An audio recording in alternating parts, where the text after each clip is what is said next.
பௌர்ணமி அன்னைக்கு தான் நான் வந்து இதை செஞ்சுருந்தேன். என்னென்னா, நம்ம வீட்டில் இருக்கிற மெயின் டோரை தான் க்ளீன் பண்ணேன். வாசக்கால்லையும் நம்ம வீட்டு கதவுலேயும் தான் வந்து இறைவனோட சக்தி அதிகமாக இருக்குது.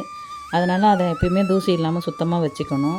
வாரத்தில் ஒரு நாள் வந்து இது மாதிரி நம்ம க்ளீன் பண்ணிக்கணும். க்ளீன் பண்ணுற தண்ணியில் வந்து மஞ்சத்தூள், ஜவ்வாது, பச்சை கற்பூரம் இது மூணையும் மிக்ஸ் பண்ணிவிட்டு ஒரு காட்டன் துணியில் வந்து நனைச்சி பிழிஞ்சிட்டு நிலைவாசல் கதவு, நிலை வாசலையும் இப்படி தான் நம்ம சுத்தம் பண்ணணும். சுத்தம் பண்ண பிறகு வந்து நம்ம மஞ்சள் குங்குமம்லாம் வச்சு விட்டுறணும்.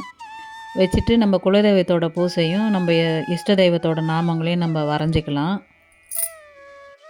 இல்லைனா காசி தீர்த்தம், கும்பாபிஷேகம் தண்ணி இதில் எந்த புனித தீர்த்தம் கிடைச்சாலும் ஒரு பாட்டிலில் வந்து ஸ்டோர் பண்ணி வச்சுக்கிட்டு அதை நம்ம க்ளீன் பண்ணுற தண்ணியில் கொஞ்சமாக ஊற்றிக்கிட்டு கூட நம்ம சுத்தம் பண்ணிக்கலாம்.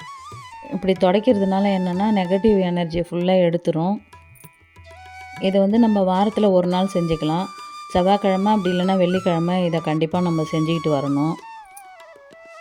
சாமியோட படங்களையும் இந்த மாதிரி நாமங்கள், குலதெய்வத்தோட பூசை இதெல்லாம் நம்ம வந்து பாசிட்டிவான எண்ணத்தோடு நம்ம செஞ்சு வச்சுருக்கும்போது வர்றவங்க வந்து எந்த நெகட்டிவ் எனர்ஜியோடு வந்தாலும் பாசிட்டிவாக நினைக்க வச்சிரும். நிலைவாசலுக்கு உள்பக்கம் வந்து மகாலட்சுமியோட ஃபோட்டோவும் வாஸ்து தேவதையோட ஃபோட்டோவும் வச்சுருக்கேன். வீட்டில் இருக்கிற வாஸ்து குறைகளை நீக்கிறதுக்காக தான் இந்த வாஸ்து தேவதையோட ஃபோட்டோவை நான் வச்சுருக்கிறேன். பக்கத்துலேயே வந்து மகாலட்சுமியோட படம் வச்சுருக்கேன். நிலைவாசலுக்கு மேலே வந்து கண்ணாடி வைக்கலாம், நெல்மணி கதிரை கட்டி விடலாம். அப்படி இல்லைன்னா வாரம் சாமி கும்பிட்றப்ப மாங்கொத்து அப்படி இல்லைன்னா வேப்பிலை ஒரு கொத்து சொருகி வைக்கலாம். குலதெய்வத்துக்கு படைச்ச எலுமிச்சம்பழத்தை ஒரு மஞ்சள் துணியில் கட்டியும் வைக்கலாம். கெட்ட சக்தி எதுவுமே நம்ம வீட்டுக்குள்ளே நுழையாது.